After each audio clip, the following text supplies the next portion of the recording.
Installing a hob on your own can leave you in some hot water, but with our expert installation team, we're here to help. You can rely on us to check that it's safe to install your appliance and safely connect it to any existing gas pipes.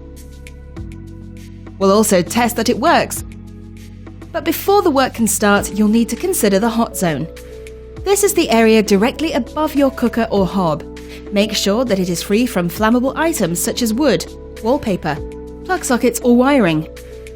If you have a cooker hood fitted, this must be a minimum of 75 centimeters above the hob. Our experts will connect your new appliance to a suitable connection point, so make sure it's within reach of the appliance and complete with fascia screws and cable clamp.